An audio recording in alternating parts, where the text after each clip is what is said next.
ערב טוב חברים יקרים, יש לנו עוד הפתעה מבית היוצר של בולנדי. משחק רבע הגמר בין דניאל ינקו לאורון חדד מתחיל ברגעים אלה ממש. הנה אנחנו מוכנים, המשחק יוצא לדרך. שניים השחקנים היותר מעשירים של הטורניר עד כה. נציין שאורון היה לו דרך די קשה לטורניר עד כה. הוא היה מול בשן ונדלר. הוא בסקט, אופנסיב. וליאנקו דווקא הייתה דרך יחסית קלה, הוא פגש את מי ויותם שכבודם במקומם מונח, אבל יש כאן עליונות של יאנקו בנושא. אין ספק, אבל יש לציין שיאנקו נתן את אחד במשחקי המוקדמות המרשימים בטורניר, ואנחנו רואים את זה גם עכשיו, סל נהדר של דניאל ינקו. אנשים לא מודעים לחדירות האלה של יאנקו, מאוד קשה לעצור את זה. ציינתי את זה גם בסרטון הקודם, יאנקו נמוך שנים, ולכן הוא יודע לסיים כל כך טוב מול אנשים גבוהים. אנחנו רואים את היסודות, לא סתם הוא קואוצ' ינקו. כל טקסטבוק, לפי הספר. עושה את זה בצורה נהדרת, אבל אורון שחקן הגנה נהדר. בדיוק, זה מה שבאתי לומר בהחלט. מצד שני הוא פוגש כאן אולי השחקן היחידי שיכול לעמוד בקרוסים הפסיכופטיים שלו עם הרגליים. יש שלושה עכשיו של אורון, וזה בפנים. אורון בעצמו מופתע מהשלושה. צריך לנו פה משחק גדול לדעתי. אורון נותן כאן ריצה מצוינת בטורניר הזה, עובר יריבים קשים, נותן סלים יפים, מפגין כוח, אתלטיות. חזק מאוד לסל.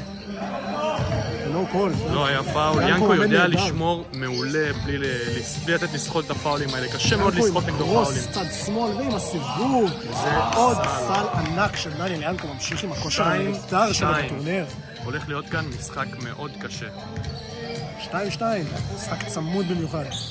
ינקו הולך שמאלה, חוזר יפה מאוד, הטעיות רבות. הצליח לייצר את הספריישן, אבל החצי מרחק הולך החוצה. גם בספריישן הזה, אבל חשוב לציין שאורון ארוך וגבוה מינקו משמעותית, וגם בספריישן הזה הוא מצליח לחזור ולעשות קונטסט, כי הוא אתלט וחזק. הנק טיים של אורון, הכדור הולך החוצה. ינקו מנסה שלושה, הכדור הולך קצר. זה לא המשחק של ינקו, הוא לא צריך רק כמה זרקות עליהם לדעתי. שהוא קצת נרתע מהכוח והאורך של אורון, שגורם לו ללכת לשלשות. אין ספק, יריב קשה מאוד לכל מתמודד בטורניר אורון חדד. איש חזק, אתלט, איך עכשיו חזק לסל. הוא עושה טעות קשה, אורון מסיים מוקדם מדי. אתה יכול להיכנס עוד במפ אחד ולהיות הרבה יותר בתוך הסל. נכון, חד משמעית. מהלך גדול של ינקו שאיכשהו הכדור יוצא החוצה. חייב לסיים כזה מהלך. ינקו לא יכול לפספס. שלושה מרחוק של אורון, הכדור הולך החוצה. ינקו ינסה שלושה משלו. זה קצר.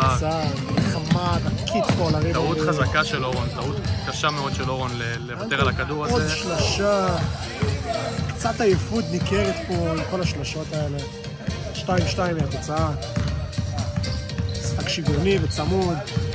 חייבים להרוץ את משהו אחר. השלושות האלה זה לא המשחק של שניהם. נתופר אותם מדי פעם.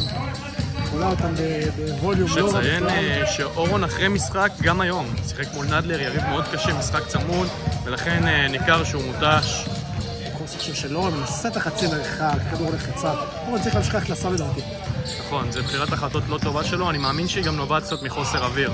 ינקו עם טרנר עונד, כמה קשה לעצור את הזריקות האלה, כמה קשה בסיבוב, בתנועה, אתה לא יודע איפה בדיוק הוא עומד לסיים, וקשה מאוד לעשות קונטסט על הזריקות האלה. ינקו יש גם יציבות נפלאה כשהוא מסיים בגבהים האלה. ישר יציב, מסיים את הזריקה כמו שצריך, זה קשה לעצור את זה, ועוד שלשה של ינקו שהולכת החוצה. הוא מנסה להשתמש ביתרון הפיזי והארוך שלו, ינקו עם ידיים טובות. הרבה סיבובים, והוא מסיים את זה, 3-3, משחק צמוד מאוד. רמת ביצוע מאוד גבוהה בינתיים. אם תשים לב, אבל שוב, אורון מסיים מאוד רחוק מהסל, זה חבל, תלך עד לסל, זה פאול. יש פה פאול של ינקו. פאול חכם מאוד, ינקו בעצם קלט שאורון הולך להיכנס פנימה. טיימאוט ראשון למשחק, חברים. שוב חזרנו חברים לאחר הטיימאוט הראשון של המשחק, שוויון 3 היא התוצאה. ואנחנו חוצים לדרך.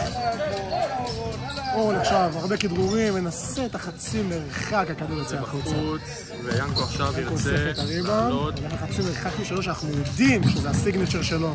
אחוזים מאוד טובים יש לו, החטאה מאוד נדירה.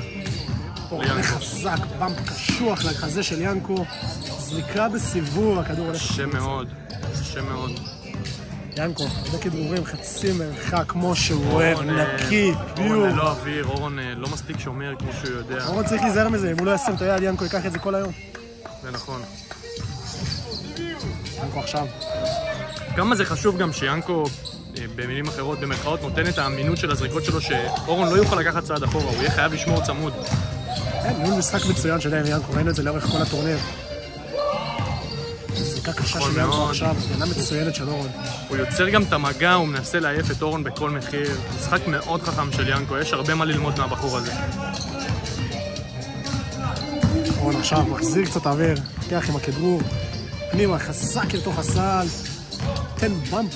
זה קולע, אלה המהלכים של אורון. זה בדיוק מה שהוא צריך לעשות. זה היתרון הפיזי, זה הכוח שיש לו על השחקן הזה. 74 זה הסקור.